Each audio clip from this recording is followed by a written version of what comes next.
जिस तरह आज गाजियाबाद में पुलिस की गाड़ी को कांवड़ियों ने तोड़ा और उसे उलट दिया, अगर यही कोई मुस्लिम तोड़ा होता तो क्या मीडिया का रुख और सरकार का क्या रुख होता? तो अगर गाड़ी तोड़ने वाला कोई मुसलमान होता या दाढ़ी वाला होता तो फिर आप देखते हेडलाइन बदल जाती। हेडलाइन धर्म का चश्मा, देखिए यही है पत्थरबाज, यही है कटबुल्ले, यही जो है इनके अंदर आक्रोश पैदा करता है, इनके अंदर जो है एक धर्म संप्रदाय संविधान को ये लोग नहीं मानते हैं और गाड़ियों को तोड़ के राख कर दिया। और ऐसे ऐसे हेडलाइन बनाते कि हम तो ये कह रहे हैं कि कहो उनको आईएसआई से जोड़ देते। बात तो सही है। कांवड़ियों को हौसला मिलता कहां से? फूल बरसाने की वजह से। फूल बरसे थे, लाठी बरस रही गाड़ी पे। मुझे क्रेडिट नहीं चाहिए। किसी भी संप्रदाय का कोई भी आयोजन हो, कोई भी यात्रा हो, मुख्यमंत्री हो या डीजीपी हो या कोई भी मंत्री हो, किसी भी धर्म से ग्रस्त नहीं होना चाहिए। अब जब उन पर फूल बरसे, उनके ऊपर इतनी सुविधाएं उपलब्ध की गई, अब वो जो है कभी रिक्शे वालों को तोड़ रहे हैं, कभी होटल वालों को मार रहे हैं। इससे पहले मुजफ्फरनगर, रुड़की, हरिद्वार और मेरठ से भी कावड़ियों के उत्पाद के तमाम वीडियोस हमारे सामने आए थे। इन सब के बीच क्या कावड़ियों पर कोई एक्शन लिया गया? जवाब है फिलहाल तो नहीं। अगर सबसे ज्यादा निकम्मा, सबसे ज्यादा लीचक, सबसे ज्यादा घटिया कोई मंत्रालय काम कर रहा है ना, तो वो है रेल मंत्रालय। कैसा? आज की तारीख में रेलवे का हाल ये है कि ट्रेनें चल कम रही हैं, पलट ज्यादा रही हैं। केवल 2 महीने में 11 ट्रेनें पलट गई, 21 लोगों की मौत हो गई, 100 से ज्यादा लोग घायल हो गए। क्यों देश में रेल का सफर यात्रियों के लिए मौत का सफर बन रहा? अभी 1 साल पहले बालासोर में 3 ट्रेनें आपस में टकरा गईं, 295 लोग मारे गए, हजारों लोग घायल हो गए। मोदी के रेल मंत्री ट्रेनों को कवच पहनाने की बकलोली करते रहे। बिल्कुल ठीक कह रहे हो तुम, बिल्कुल ठीक कह रहे हो। निकम्मेपन का अंदाजा आप इससे लगा सकते हैं दोस्तों कि जिस अयोध्या के स्टेशन पर दुनिया की नजरें लगी थी, उस अयोध्या स्टेशन की दीवार पहली ही बारिश में गिर गई। रेल मंत्री को ये सब कुछ बड़ी छोटी बातें लगती हैं। हमारे यहाँ इसे छोटी घटना नहीं, आंख का पानी मर जाना बोलते हैं। और जिसकी आंख का पानी मर जाता है ना, वो बेशर्म हो जाता है, और बेशर्म इंसान कुछ भी बोल सकता है। कल राहुल गांधी जी ने बहुत अच्छा भाषण दिया। उन्होंने कहा कि एक चक्रव्यूह रची गई, उस चक्रव्यूह में जो है द्रोणाचार्य, कर्ण, कृपाचार्य, कृतवर्मा, अश्वत्थामा और शकुनी, और फिर उन्होंने 6 नाम लिए। ठीक है, मैं यहाँ पर बैठे किसी को शकुनी बोलूं तो क्या बोलेगा?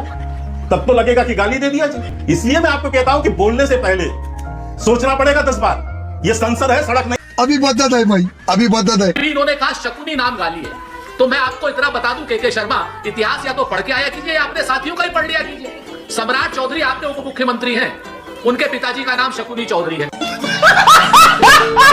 तो आप शकुनी नाम को जो आप गाली कह रहे हैं, ये अपने आप में एक फिर से हास्यास्पद चीज है, और निश्चित तौर पर आप सम्राट चौधरी को गाली दे रहे हैं।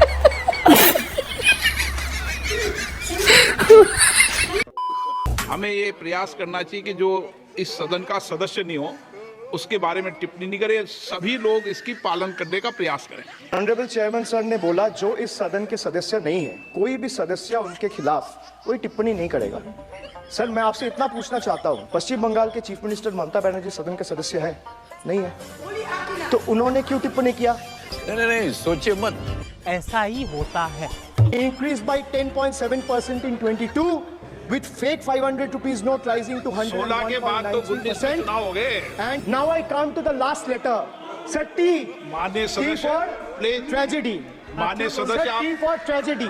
माननीय सदस्य, आप वर्तमान बजट में बोले 2016 के बाद तो 2019। सर मैं जब बिप्लब देव बोल रहा था तब 100 साल पुराना बात कर रहा था, 50 साल पुराने इमरजेंसी का बात कर रहा था, तब आप चुप थे, और आपने डिमोनेटाइजेशन का बात कर रहा है, आपको चुप रहे। हमारे यहाँ ऐसा ही होता है। पंडित नेहरू वर्सेस नरेंद्र मोदी, ऐसा झगड़ा नहीं होना चाहिए। प्रधानमंत्री की अपनी अपनी सोच होती है, कोई विज्ञानवादी होता है, कोई अंधश्रद्धावादी होता है, कोई अंधभक्त होते हैं, कोई भक्त होते हैं। पंडित नेहरू जी के जमाने में भी बहुत से नाली और गटार थे, लेकिन पंडित नेहरू ने यह नहीं कहा कि गटार से गैस निकालकर चाय बनाओ। कितने तेजस्वी लोग हैं हमारे पास, कितने शानदार विचार रखते हैं। जब रामदेव बाबा अपनी पहचान नहीं छुपाता है, तो रहीम को पहचान छुपाने में क्या दिक्कत है भाई साहब?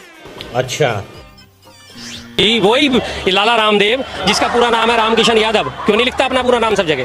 क्यों नहीं दिखाता लोगों को कि मैं यादव हूँ? और जब उससे पूछा गया था पीछे, आपको याद होगा इसी का एक इंटरव्यू कि आप ओबीसी की ऐसी की तैसी, कौन ओबीसी, कैसे ओबीसी? फिर उसने बोला नहीं जी ओबीसी की ऐसी तैसी बोला है मैंने, तो ओबीसी की ऐसी तैसी नहीं बोला था। शर्म आती है ना अपना नाम लिखने में, यादव लिखने में शर्म आती है ना।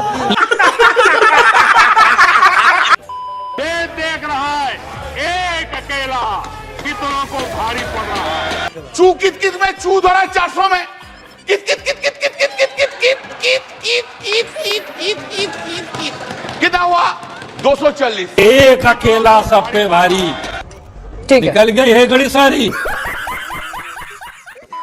अभी ये देखो ना यार, 8,500 करोड़ रुपए कम होते हैं क्या मिनिमम बैलेंस की पेनल्टी के नाम पर? कि आपके अकाउंट में मिनिमम बैलेंस नहीं है साहब, इस पेनल्टी के नाम पर देश भर से 8,500 करोड़ रुपया निकलवा लिया गया है। और एक तो वैसे ही मिनिमम जा रहा है, उस पर तुमने पेनल्टी भी लगा दिया है। बेटा, बरसों हो गए किसी नेता के लिए ताली बजाए, अब तो सिर्फ गाली देने का मन करता है।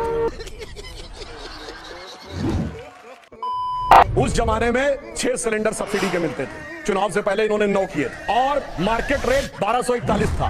नहीं, एक मिनट, अपने कैमरामैन से कहिए फोकस करें। कैमरामैन जल्दी फोकस करो। इंडियन ऑयल की वेबसाइट पे 1264 रुपए जनवरी 2014। मैं कहता हूं, मैं जिम्मेवारी से कहता हूं, अपने कैमरामैन से फोकस करें। अब मैं पूरी बात, एक रसीद दिखा दे जिसमें 1241 रुपए में सिलेंडर लिए हो। बात तो सही है। ये दिखा दे, इनके खानदान के लोग दिखा दे, नरेंद्र मोदी जी का पूरी परिवार दिखा दे, और ये भी दिखा दे जो आदमी कह रहा है। सपने देख रहा था मैं। गजब बेइज्जती। मंदिर से रोजगार क्यों नहीं मिलेगा? किसे मिलेगा? मंदिर का निर्माण होगा, इंजीनियर्स को मिलेगा, मजदूरों को मिलेगा, मटेरियल सप्लाई होगा, उसको मिलेगा रोजगार। ठीक है। और उसके बाद वहाँ पर पूरी इकोनॉमिक गतिविधि चलेगी, लोग वहाँ पर दर्शन करने आएंगे। समझ गया। वो फूल माला खरीदेंगे, प्रसाद खरीदेंगे, होटल में ठहरेंगे, बस से आएंगे, गाड़ी से आएंगे, ट्रेन से आएंगे, हवाई जहाज से आएंगे, पूरी इकोनॉमी घूमती है राम के आसपास। तो फिर हर गली में बना देना चाहिए। NEET, NIT, IIT, IIIT, IIM देश में सबसे पहले बनाने का काम भारतीय जनता पार्टी।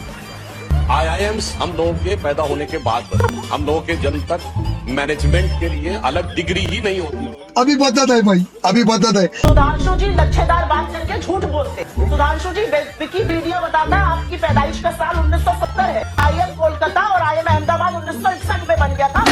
IIMs हम लोग मान्यवर झूठ मत बोला करिए, आपकी पूरी पार्टी बड़की झूठा पार्टी। हम कभी भी नहीं कहेंगे कि आप इनको वोट दीजिए, यानी तो आपका मसला है। आपने वोट दे दिया, इससे बड़ी चीज आप किसी नेता को क्या दे सकते हैं? लेकिन जब आप लौट कर आए वहां से पोलिंग बूथ से, आप हमारे साइड खड़े रहिए, नेता के साइड कभी मत खड़े रहिए, ठीक है? ये गलती कम मत कीजिए। यही गलती और यही काम कराया जा रहा है आपसे जो आपको नहीं करना है। अंग्रेज लूटते थे एक साल में 70,000 करोड़। ये अंग्रेजों की संसद के आंकड़े हैं। एक साल में टैक्स लगाकर income tax, central excise duty, sales tax, octroi tax, toll tax, road tax, 23 तरह के टैक्स अंग्रेजों ने लगाए थे। एक साल में 70,000 करोड़ लूट कर ले जाते थे लंदन। अब इन काले अंग्रेजों ने इस देश में आजादी के 62 साल के बाद 64 तरह के टैक्स लगाए हुए हैं और हर साल 20 लाख करोड़ रुपए देश से लूट रहे हैं। और लूट कर ये धन स्विट्जरलैंड की बैंकों में जमा कर रहे हैं। नेताओं के घर भर रहे हैं, हमारे घर खाली हो रहे हैं। ऐसी लूट की व्यवस्था जिस देश में चल रही है उसमें हम कहते हैं लोकतंत्र है। ये लोकतंत्र है कि लूट तंत्र? अगर आपको वीडियो पसंद आता है तो लाइक, शेयर एंड सब्सक्राइब जरूर करें और इस वीडियो के बारे में आपका क्या ख्याल है नीचे कमेंट बॉक्स में अपना राय जरूर रखें।